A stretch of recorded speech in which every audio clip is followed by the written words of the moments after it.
उस मैच में ऋतुराज ने 50 किया था, मगर पता चल गया था कि कुछ खास बात है इस लड़के में और सीवी इनका डेवलप हो रहा है, मगर वो जो जरासीम है ना ग्रेटनेस के, वो इनमें भरे हुए हैं। आज भी लाजवाब इनिंग्स खेले ये। पिछले मैच में भी 160-70 के स्ट्राइक रेट से खेल के गया था और आज भी 175 के स्ट्राइक रेट से।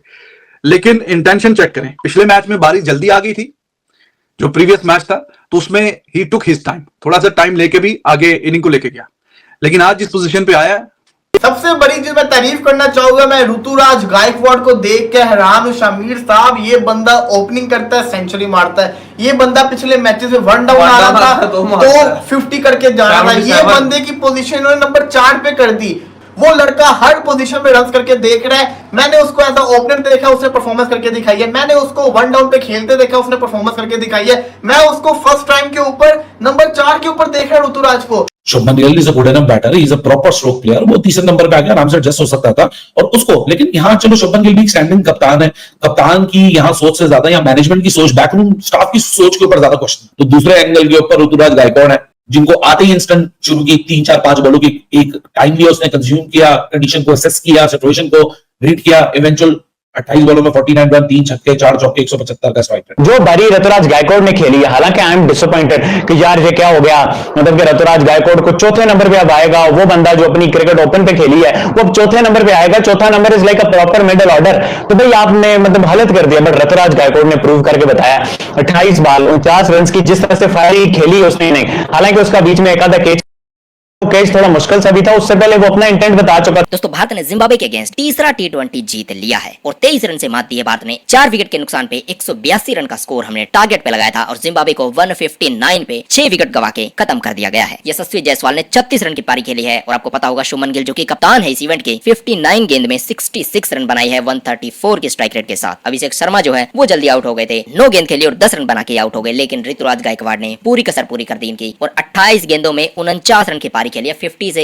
1 रन चूक गई, लेकिन फिर भी शानदार बल्लेबाजी की है। 3 छक्के 4 चौके, 175 का स्ट्राइक रेट और रही सही कसर फिर संजू सैमसन ने पूरी कर दी। 7 गेंद में 12 रन 2 चौके, 171 के स्ट्राइक रेट के साथ। यानी कि जो आ रहा था भारत का खिलाड़ी वो एक भी गेंद उन्होंने वेस्ट नहीं की है और जिम्बाब्वे की लंका लगा दी गई है जिम्बाब्वे में जाके। रही सही कसर फिर भारत के बॉलर पूरी कर। सबसे बड़ी चीज मैं तारीफ करना चाहूंगा, मैं ऋतुराज गायकवाड़ को देख के हैरान हूं। शमीर साहब, ये बंदा ओपनिंग करता है, सेंचुरी मारता है। ये बंदा पिछले मैचेस में वन डाउन आ रहा था तो 50 करके जा रहा था। ये बंदे की पोजीशन उन्होंने नंबर 4 पे कर दी। वो लड़का हर पोजीशन में रन करके देख रहा है। मैंने उसको एज अ ओपनर देखा, उसने परफॉर्मेंस करके दिखाई है। मैंने उसको वन डाउन पे खेलते देखा, उसने परफॉर्मेंस करके दिखाई है। मैं उसको फर्स्ट टाइम के ऊपर नंबर 4 के ऊपर देख रहा हूं ऋतुराज को, और मुझे उम्मीद नहीं थी कि नंबर 4 पे चलेगा। लेकिन जिस तरीके से उसने परफॉर्म किया, शुभमन गिल स्लो खेल रहा था, ऋतुराज गायकवाड़ तेज खेल रहा था। शानदार किस्म की जिसको कहते हैं ना, ऋतुराज गायकवाड़ ने इनिंग्स खेली है। मेरी नजर में शुभमन गिल की इनिंग्स कुछ नहीं है, ऋतुराज गायकवाड़ ने असल इनिंग्स खेली है, मजेदार इनिंग्स खेली है, मजा आया देखने का। शुभमन गिल की अगर मैं बात करूं तो गिल को ओपनिंग नहीं करनी चाहिए थी। यही अगर अभिषेक शर्मा ओपनर होता तो आज दोबारा से आपको 220-230 देखने को मिलते, क्योंकि एक बंदे ने एज अ ओपनर सेंचुरी मारी, उसको आपने ओपनिंग से हटा के वन डाउन के ऊपर ले गए। जो लड़का पावर प्ले में खेलना पसंद करता है। फिर अगर मैं शुभमन गिल की बात करूं तो शुभमन गिल का वो स्टार्ट उनको मिला, छक्का चौका उसने मारा स्टार्टिंग के अंदर आके, लेकिन उसके बाद वो रिदम में नजर नहीं आ रहे थे। लेकिन जिस तरीके से ऋतुराज गायकवाड़ ने आके कवर किया, मैं जिसको कहता हूं ऋतुराज का फैन हो गया। पर्सनली तौर पे मैं शॉक होकर रह गया ऋतुराज की परफॉर्मेंस देख के। मानना पड़ेगा आपको, एक चीज को मानना पड़ेगा कि ऋतुराज जो है ना वो प्रॉपर टैलेंट है। ये लड़का जेन्युइन प्लेयर है, क्योंकि इसके पास हर किस्म की शॉट है। मुझे बिल्कुल उम्मीद नहीं थी, सिर्फ 10 ओवर रह गए वैसे जब ऋतुराज गायकवाड़ बल्लेबाजी करने आया था, और उन 10 ओवर को उसने जिस तरीके से यूटिलाइज किया है, 49 उसने स्कोर भी किया है और साथ जिसको कहते हैं ना स्ट्राइक रेट भी उसका अच्छा रहा है। तो ये बड़ी चीज मैटर करती होती है, ये बड़ी इंपॉर्टेंट चीज होती है। वहां पे रिंकू सिंह भी आ सकता था, दुबे भी आ सकता था, दुबे भी खेल रहा था, लेकिन ऋतुराज को भेजा गया और ऋतुराज ने परफॉर्म करके दिखाया। आज यशस्वी जायसवाल खेल रहे थे, यशस्वी जायसवाल ने आते साथ पहले ओवर में छक्का भी मारा। आप ये देखिए, जो हम ख्वाहिश कर रहे थे कि जायसवाल और अभिषेक शर्मा एक साथ ओपनिंग करते नजर आए, आज वो हो सकता था मुमकिन, लेकिन गिल जो है ना वो फिर काम कर रहा है बाबर आजम वाले। शुभमन गिल जिसको कहते हैं ना ना ओपनर आगे जो एक लड़के ने सेंचुरी मारी थी उसके साथ ज्यादती की है। T20 क्रिकेट में ना सेल्फिशनेस की नाम ही नहीं है। इस इंडियन यंगस्टर्स में भी, इवन यंगस्टर्स में थोड़ा सा होता है कि भाई हम आए अपने रन्स करें, नहीं भाई, इन यंगस्टर्स में सेल्फिशनेस का, इंटेंट का नाम ही नहीं है भाई। ये यंगस्टर सिर्फ एक अपने देश के लिए खेलते हैं, अपनी टीम के लिए खेलते हैं, उसके अलावा इनका किसी और चीज से कोई ताल्लुक भी नहीं होता। बट शुभमन गिल ने बड़ा ज्यादा डिसअपॉइंट किया। मतलब जब स्टार्ट में आए इतना ज्यादा नाम था, इतनी ज्यादा हाइप थी, बट अपने आप को अच्छा कन्वर्ट कर नहीं पाए। मतलब T20 क्रिकेट में स्पेशली ये उनके करियर की आखिरी T20 सीरीज वो खेल रहे हैं। इसके बाद मुझे नहीं लगता वो आपको T20 सीरीज में नजर आएंगे। ऑल दो उनके रन्स हैं, 134 का स्ट्राइक रेट है, बट ये रन्स किसी काम के नहीं है, जो स्ट्राइक रेट किसी काम का नहीं है। जो पीछे उन्होंने 30 रन की बारी खेली थी वो फिर मुश्किल ट्रैक पे नजर आ रही थी, वो पिच ऐसी नजर आ रही थी। बट ये वाली पिच जहां पे ऋतुराज गायकवाड़ ने बताया, जहां पे अभिषेक के इंटेंट ने बताया कि भाई ये पिच किस तरह की थी, वहां आप इस तरह की बैटिंग करो, ये कहीं से भी जस्टिफाइबल है ही नहीं भाई। बहुत ज्यादा डिसअपॉइंट किया शुभमन गिल ने, बहुत ज्यादा डिसअपॉइंट किया। पहले तो वो खुद आ गए, अभिषेक शर्मा का बनता था भाई, यंगस्टर है, फ्यूचर में T20 क्रिकेट में उसी ने ओपन करना है जायसवाल के साथ। नंबर से हट के आया बट फिर भी उसने इंटेंट शो किया।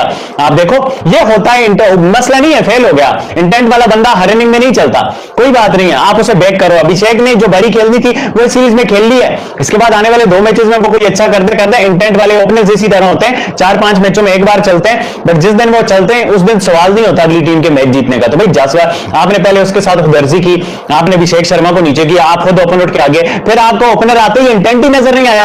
जायसवाल का इतना तगड़ा इंटेंट था बट आपका इंटेंट ही नहीं था भाई। शुभमन गिल साहब ये आपकी आखिरी T20 कैरियर की सीरीज है, खेल लो भाई, खेल लो। बहरहाल यार जो बारी ऋतुराज गायकवाड़ ने खेली है, हालांकि आई एम डिसअपॉइंटेड कि यार ये क्या हो गया, मतलब कि ऋतुराज गायकवाड़ को चौथे नंबर पे अब आएगा वो बंदा जो अपनी क्रिकेट ओपन पे खेली है, वो अब चौथे नंबर पे आएगा। चौथा number is like a proper middle order. तो भाई आपने मतलब हालत कर दिया। बट ऋतुराज गायकवाड़ ने प्रूव करके बताया, 28 बॉल 49 रन की जिस तरह से फायरिंग खेली उसने नहीं, हालांकि उसका बीच में एक आधा कैच थोड़ा मुश्किल सा भी था, उससे पहले वो अपना इंटेंट बता चुका। जायसवाल इज देयर और उसको ओपनिंग में फिर गिल को कप्तानी का मुजाहरा करते हुए, बड़ा जरा दिल दिखाते हुए खुद से वन डाउन आना चाहिए था। बेहतर होता कि अगर वो अभिषेक शर्मा को ही ओपनिंग करवा देता। दोनों ने बैटिंग की है, शुरू के 3-4 ओवर तो अच्छा था, हिसाब किताब ज्यादा तेज रन आ रहे थे, फिर अच्छा कमबैक किया उन्होंने। फिर आके जो खूबसूरत शॉट्स जो दिखे हैं वो गायकवाड़ के बल्ले से दिखे हैं। कितने शानदार क्लासिक किस्म के शॉट्स उसने, wristy work at its very best, wristy work at its very best जब गायकवाड़ बैटिंग करता। He was looking amazing as always. और वो जितनी भी देर क्रीज पे खड़ा होता है बहुत शानदार किस्म के शॉट्स खेलता है। एक शॉट जो उसने, कीपर जरा पीछे था, वो मीडियम फास्ट सा बॉलर लगा हुआ था, क्रीज से निकल के उसको एक्स्ट्रा कवर के ऊपर से जो शॉट मारा है खूबसूरत, और उसका बैक फुट वो जिस तरह बैंड करके और पूरा वजन फ्रंट फुट पे डाल के निकल के, इतना खूबसूरत शॉट था वो। बाकी भी उसने लाजवाब किस्म के शॉट खेले। 150-55 के आसपास का टोटल भी अच्छा डिसेंट होता, लेकिन ये जिम्बाब्वे की रीच से तो बाहर हो चुका है। चलो गेंदें अगर थोड़ी कम थी तो जहां पे जिस स्टेज पे संजू सैमसन को भेजने हैं उस स्टेज पे रिंकू को भेजें। यार रिंकू से अच्छा हिटर अब नहीं है, उसका स्ट्राइक रेट है ना 170-80 का, वो मतलब एंड की बॉल्स पे चौके छक्के मारता है सबसे ज्यादा। रिंकू को भी मतलब पिछले मैच में आपने देखे, आपने उसको थपकी दी, जाओ बेटा stage is set for you, and he did a wonderful job. लेकिन आज आपने उसको एक दो गेंदों में क्या मतलब करेगा कोई, और क्या उसमें से निकलेगा। या गायकवाड़ 175 के स्ट्राइक रेट से एक रन से 50 रह गई, लेकिन कोई बात नहीं, 50 और 100 आते जाते रहते हैं। आपने ब्रॉडर पिक्चर देखनी होती है। वो उसने 28 गेंदों पे 49 किया है, 3 छक्के 4 चौके, 175 का स्ट्राइक रेट, और बिल्कुल भी स्लॉगिंग नजर नहीं आती। ये एक खूबसूरती है गायकवाड़ की बैटिंग में कि आप एट टाइम्स शायद आपको लगे कि थोड़ा सा स्लो खेल रहा है एट टाइम्स, लेकिन वो गेम की सिचुएशन के मुताबिक खेलता है। पिछले मैच में भी 160-70 के स्ट्राइक रेट से खेल के गया था, और आज भी 175 के स्ट्राइक रेट से। लेकिन इंटेंशन चेक करें, पिछले मैच में बारी जल्दी आ गई थी जो प्रीवियस मैच था, तो उसमें ही टुक हिज टाइम, थोड़ा सा टाइम लेके भी आगे इनिंग को लेके गया। लेकिन आज जिस पोजीशन पे आया तो वहां से आते ही इसने एक्सीलरेशन जो है वो शो की देते हैं। वाशिंगटन सुंदर 3 विकेट लिए और उसके बाद आवेश खान ने 2 विकेट लिए और खलील अहमद ने भी 1 विकेट ली। जिम्बाब्वे का पहला विकेट गिरा था 9 रन पे और दूसरा 19 पे, और इसके साथ ही तीसरा विकेट भी 19 पे गिर गया। अब जिम्बाब्वे की जो हिम्मत थी वो टूट चुकी थी, लेकिन अभी जो कसर बची हुई थी ये पूरी कर दी जाती है जब 37 पे चौथा विकेट जाता है जिम्बाब्वे का और 39 पे 5वां जाता है, यानी कि 40 रन टच करने से पहले जिम्बाब्वे के 5 खिलाड़ी आउट हो गए। अब आप समझ लीजिए क्या बचा होगा टीम में। जिम्बाब्वे ने कोशिश फिर अच्छी की है, लेकिन वो परफॉर्म नहीं कर पाए, वो ये मैच निकाल नहीं पाए। 6 विकेट के नुकसान पर 116 स्कोर पे जिम्बाब्वे का छठा विकेट जाता है और जिम्बाब्वे की टीम 159 के स्कोर पे ढेर हो जाती है पूरी की पूरी। और ऐसे में जिम्बाब्वे के पास और कोई ऑप्शन था ही नहीं। कुल मिला के भारत के बॉलर्स और बैट्समैन शानदार प्रदर्शन किए इस मैच में, और जिम्बाब्वे ने भी कड़ी टक्कर दी भारत को। ये नहीं कहा जा सकता कि हमने एक तरफा जीता है, लेकिन जिम्बाब्वे ने कड़ी टक्कर दी। उसके बाद भारत के जो खिलाड़ी हैं हैं उन्होंने शानदार प्रदर्शन किया है और एक और जीत दर्ज कर ली है। अब भारत के बच्चे जीत पे जीत दर्ज किए जा रहे हैं, वही पाकिस्तानियों का रो रो के बुरा हाल हो रहा है।